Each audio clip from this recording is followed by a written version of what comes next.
Governor Walker, you have awoken the sleeping giant of the working class, and we are fighting back. Now, Dr. King is what we're here to commemorate primarily today.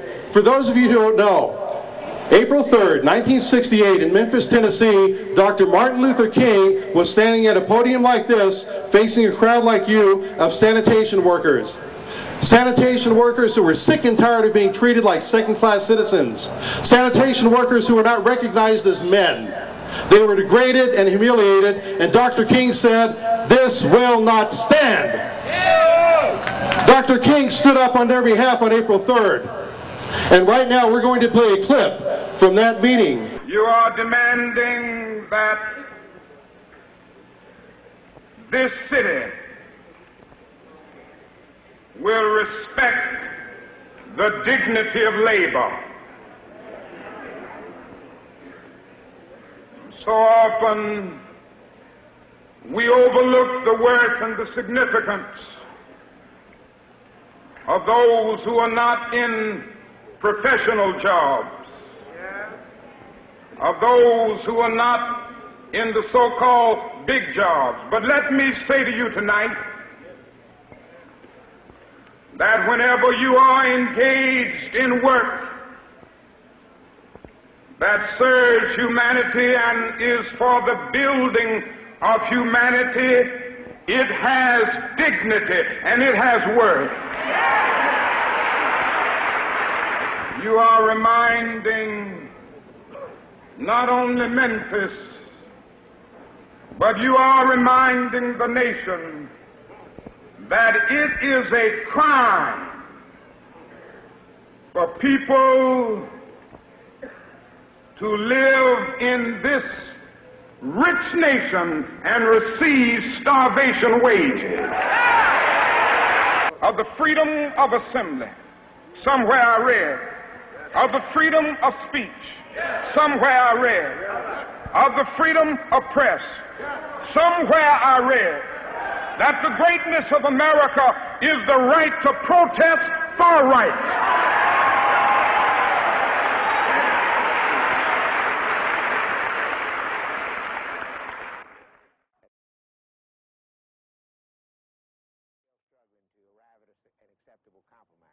Dr. King's dream is not dead, is it? No! Who is going to keep Martin Luther King's dream alive? We are! Exactly. We're not going to let his death be in vain. We're not going to let his struggle stop when he died. We are going to stand strong and stand firm for as long as it takes in a non-violent fashion to achieve the workers' rights that he kicked off for us so many years ago. Let us thank Dr. Martin Luther King for his tremendous work. The NAACP today all across this country is standing strong because we are one. We are one. We are one. We are one. We are one. We are one today. We are one today, just as King stood with sanitation workers in Memphis, Tennessee, 43 years ago this day. 43 years ago, declaring that the rights of workers must be upheld, declaring that we must come together, declaring that unity must be our call. King started the economic justice movement. It was King who first said, "We are one. We are one. We are one." And today, together we stand. We say that we are one. Despite the injustice of the criminal justice system, we are one. Despite the educational achievement gap, we are one. Despite the fact that workers in this country are penalized, despite the fact that teachers earn less than corporate execs do for their holiday bonus. That's a crime. That's a crime. But we come together united to say that workers demand justice. We demand justice. We demand justice. We are one. We are one. We are one. Let's come together. Let's stay together.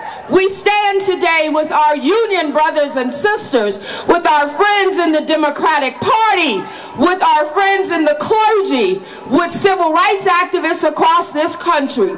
Please join with us. Join the NAACP today. Lift your voice. Speak out. Declare that we are one and we cannot be divided. The people united shall never be divided. The people united shall never be divided. The people united shall never be divided. Shall never be divided. Shall never be divided. Back in those days, we had to do this to live. The treatment that we were getting. Sometimes I just feel like tears are coming in my eyes. And we just got tired. We had meeting and discussed it and said, we're going to do something about it. Said there ain't but one thing to do, is just to make our move. And you know, a man has got to have a strong mind to go out in the street, leave his job, and go out in the street. We felt like we would have to let the city know that because we were sanitation workers, we were human beings. The signs that we were carrying said that I am a man, then we was going to demand to have the same dignity and the same courtesy any other citizen of Memphis has. The God that Dr. King served was a God of justice, not a God of privilege. His God was a God who stood on the side of the oppressed, not on the side of those with power. His God was a God who welcomed all to the table of equity and justice and did not bar any. And I'll tell you what, Dr. King was not a single issue minister. He may have started in the Southern Freedom Movement seeking an end to racist laws and practices, but he didn't stay there. He recognized that we are all in this together. We are one. We are one. We are one. We are not individual African American or white or Asian people. It is not about who you love or your gender identity or your socioeconomic status. It is not about your religion or faith, tradition, or lack thereof. We are one. We are America and we are one. So I brought to you today a word, a Mayan word that says in Lakesh. This word means I am another you, and also encompasses you are another me. And that very well fits the theme of we are one. The work that Cesar Chavez brought to us was in the faith and modeled after Dr. Martin Luther King Jr. He based his work in values, not only labor values, but the values of human rights, in the values of faith and prayer, of hard work, and in fighting for justice. He brought to us a fight that was a non-violent fight. He brought to us a struggle that was made through compassion. And he brought to us his entire being, life, breath, and toil as his charity to us. All of these qualities that he shared with us embody in Lakesh. I am another you, and you are another me. All of this he brought to us, and we recognize as leadership. Leadership today can oftentimes be seen as having more, achieving more, stepping on more, holding down more. But Cesar and Dr. Martin Luther King Jr. showed us what true leadership is. It is being a servant to the needs of all of us. Because if I do what is good for me, it is automatically what is good for you. And if I serve your humanity, I serve my own humanity. Member of the American Federation of Teachers and the AFL-CIO.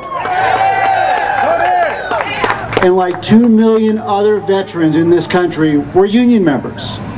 And I have to tell you, the reason that we're union members is the same reason we became veterans. Because we cared about our fellow man. And we did it, when we came home to a country we wanted to have a middle-class life. And the only reason we had a chance was because there were unions. The only reason we had a chance for the GI Bill, the only chance that we had to get a minimum wage, not to have to work more than 40 hours not getting paid, was because of the union tradition in this history. It all fits together. Everything is connected.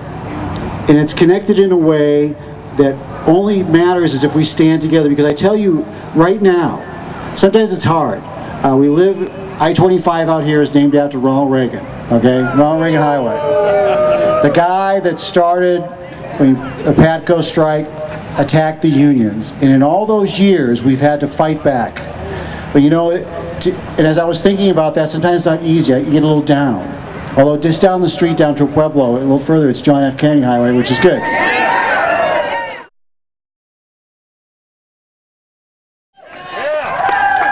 On March 18th, 1968, Dr. King went to Memphis to address the supporters of a sanitation workers' strike. A record-breaking crowd of 25,000 people attended that event.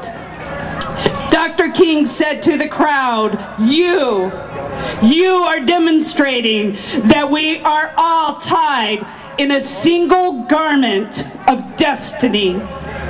In a single garment of destiny, we are all tied.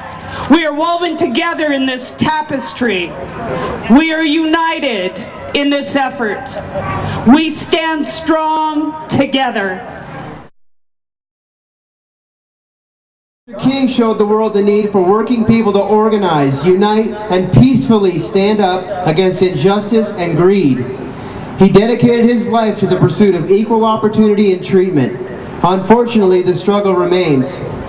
Firefighters across the country are dealing with a lack of adequate staffing, a lack of proper training, and a lack of suitable equipment. Teachers in America are facing increasingly crowded classrooms and deficient funds for teaching supplies.